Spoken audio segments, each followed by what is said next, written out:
Assalamualaikum warahmatullahi wabarakatuh. Di sini saya akan menjelaskan dan memaparkan mengenai proyek akhir saya, yaitu berupa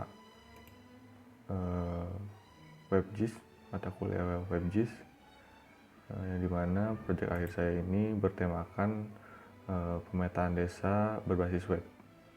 Nah, sebelumnya akan saya sampaikan dulu apa itu WebGIS. WebGIS ini merupakan bagian dari kemajuan teknologi di bidang informasi geografis, di mana WebGIS sendiri ini adalah suatu sistem yang berfungsi untuk mengumpulkan, menyimpan, dan menampilkan data informasi yang menunjukkan suatu lokasi objek tertentu dengan menggunakan jaringan internet. WebGIS ini bisa diakses menggunakan internet browser apapun, seperti contohnya Google Chrome dan lain-lainnya. Kemudian tujuan dari pembuatan WebGIS ini pertama adalah dengan adanya kebutuhan di masyarakat mengenai informasi di bidang geografis, maka dari itu dibuatlah WebGIS sederhana ini, yang dimana nantinya data-data yang ditampilkan dalam WebGIS ini itu berupa data-data informasi geografis di bidang pemetaan, seperti itu. Selanjutnya di sini bahan-bahan yang digunakan untuk membuat WebGIS ini, yang pertama adalah tentunya laptop dan ataupun personal komputer lainnya. Kemudian kita harus mempunyai software WAM server terlebih dahulu, karena untuk membuatnya kita harus menggunakan localhost terlebih dahulu, agar hanya kita yang bisa localhost ini hanya kita yang bisa mengaksesnya, jadi belum bisa diakses untuk orang lain. Maka dari itu kita membutuhkan WAM servernya terlebih dahulu. Kemudian yaitu software QGIS. QGIS ini kita pakai untuk mengolah data-data seperti peta dan data-data administrasi lainnya yang berhubungan dengan data-data yang nanti akan dimunculkan dalam halaman webnya. Kemudian saya juga menggunakan data SHP Kota Sukabumi, karena nantinya saya akan membuat sebuah peta desa Baros, yang dimana nantinya memuat data-data penggunaan lahan dan lain-lainnya. Kemudian folder-folder yang diperlukan seperti folder Visual Studio Code, di mana nanti kita akan masukkan bahasa pemrograman atau data-data coding ke dalam Visual Studio Code-nya, yang nantinya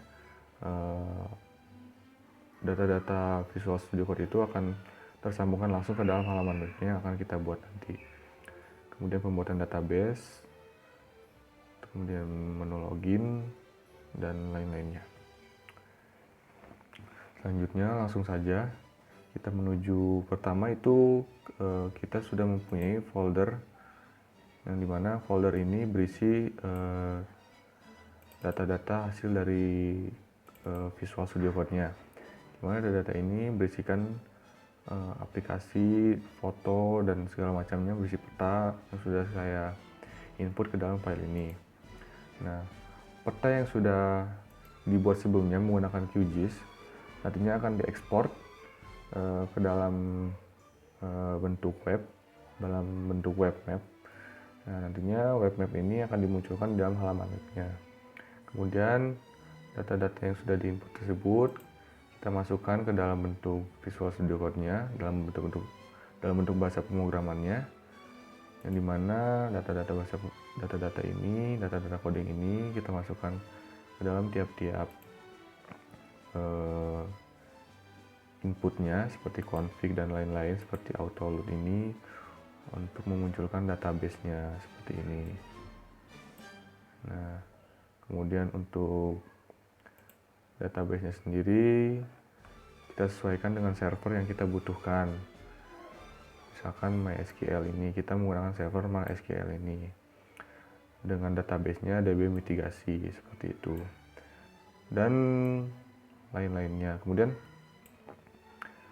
untuk tampilannya sendiri, untuk tampilan view-nya sendiri, view ini digunakan untuk menampilkan data-data yang ingin kita tampilkan, seperti peta desa dan peta ataupun data-data lainnya seperti database mitigasi dan lain-lainnya. Kemudian layout ini adalah untuk memunculkan tampilan-tampilan yang ada pada halaman webnya, seperti judul halaman web, foto pada halaman web, icon-icon pada halaman web. Seperti ini kita lihat contohnya.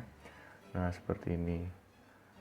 Nah, kemudian view head ini untuk menyambungkan data-data yang ada pada file ke dalam webnya, agar data-data pada file itu bisa muncul dalam webnya. Dan untuk memunculkannya tentunya kita harus menggunakan base URL ini. Di sini saya menggunakan base URL. Saat kita ambil salah satu contoh, di sini saya menggunakan base URL QGIS Desa karena pada filenya saya namakan itu QGIS Desa, di mana QGIS Desa ini berisikan peta-peta desa Baros yang akan saya tampilkan di halaman webnya nanti, seperti itu. Dan base URL lainnya seperti ini. Dilanjut lagi, kita lanjut langsung ke webnya.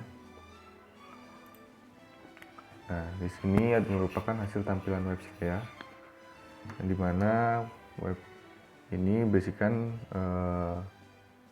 berjudul WebGIS Pemetaan Desa, di mana WebGIS Pemetaan Desa ini memuat informasi berupa administrasi desa, fasilitas umum, penggunaan lahan, toponomi, database mitigasi longsor. Di sini fokus saya terhadap desa Baros ini yaitu mengenai kemitigasian bencana longsor, seperti itu.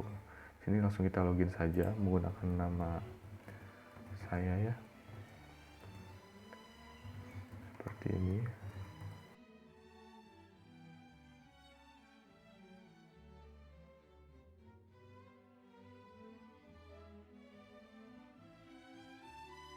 Nah, nantinya tampilan web ini akan muncul seperti ini.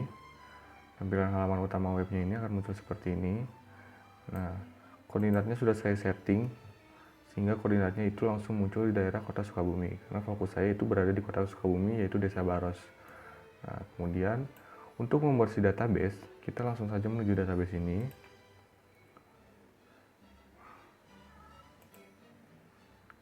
Sini, nah ini sudah saya buat database-nya sebelumnya, yaitu Desa Baros, Kota Sukabumi dengan rancangan mitigasi rendah seperti ini. Nah, untuk menampilkannya lagi, kita add data seperti ini. Nah, kita gunakan street dan kita cari daerah-daerah yang ingin kita poligonkan atau areakan daerah mitigasi yang kita inginkan, seperti misalkan contoh Cianjur dan lain-lainnya, dengan menambah poligon seperti ini. Dan kita tinggal isi nama daerahnya dengan kapasitasnya seperti apa dan lain-lainnya, seperti itu. Kemudian untuk melihat hasil dari ini, dari database ini, kita bisa kembali ke home-nya. Kita tinggal mengklik area mitigasi ini, kemudian akan muncul di sini area mitigasi yang kita buat sebelumnya dengan deskripsi seperti ini: waktu, nama daerahnya dari mana, ancaman mitigasi longsornya rendah, kapasitas mitigasi longsornya sedang, kerentanan mitigasi longsornya rendah, risiko mitigasi longsornya rendah, seperti itu. Kemudian ke halaman yang selanjutnya, yaitu peta Desa Baros. Nah, untuk peta Desa Baros ini sendiri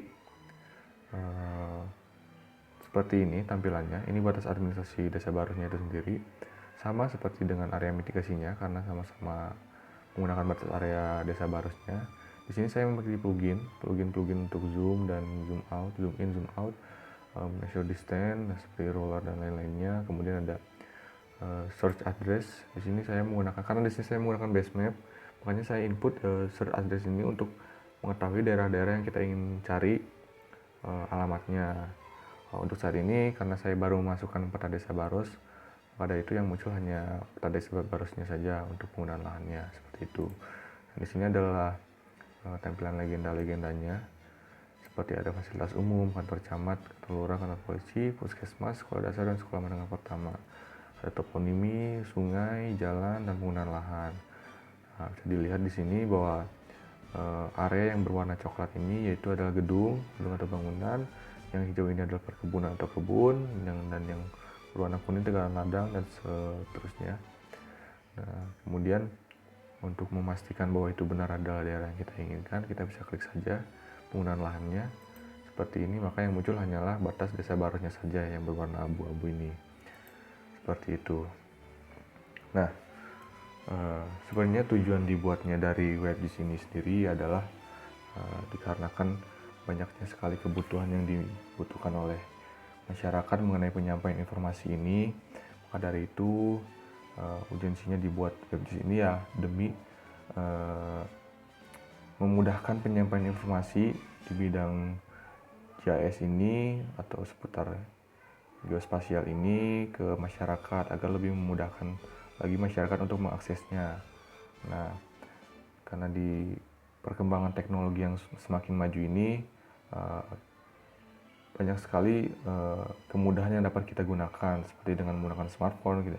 Maka dari itu kita buat sedemikian rupa agar kita dapat menyampaikan informasi-informasi secara jelas kepada masyarakat hanya dengan menggunakan internet browser ataupun hal lainnya seperti itu. Maka dari itu dibuatlah WebGIS seperti ini agar memudahkan masyarakat dalam mencari info mengenai desa-desa yang ingin mereka ketahui, entah itu fasilitas umumnya ataupun penggunaan lahannya seperti itu. Kelebihan dan kekurangan dari WebGIS ini sendiri tentunya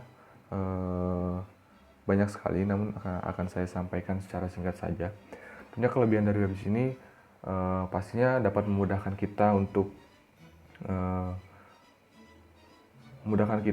memberikan informasi secara detail kepada masyarakat mengenai informasi seputar bidang geospasial tentunya, dan memudahkan juga untuk masyarakat dapat mengaksesnya. Yang paling penting itu. Kemudian kekurangan dari WebGIS ini tentunya karena sebetulnya di bidang geospasial ini masih banyak yang bisa disampaikan, bisa dimunculkan di dalam halaman webnya. Namun karena keterbatasan dari pengkodingan ataupun hal-hal lainnya, maka dari itu WebGIS ini masih belum bisa dimanfaatkan secara sepenuhnya gitu. Mungkin di lain waktu mungkin nantinya WebGIS ini akan bisa dimanfaatkan secara menyeluruh dan hasilnya untuk ke masyarakat luar akan lebih baik lagi. Mungkin itu dari saya.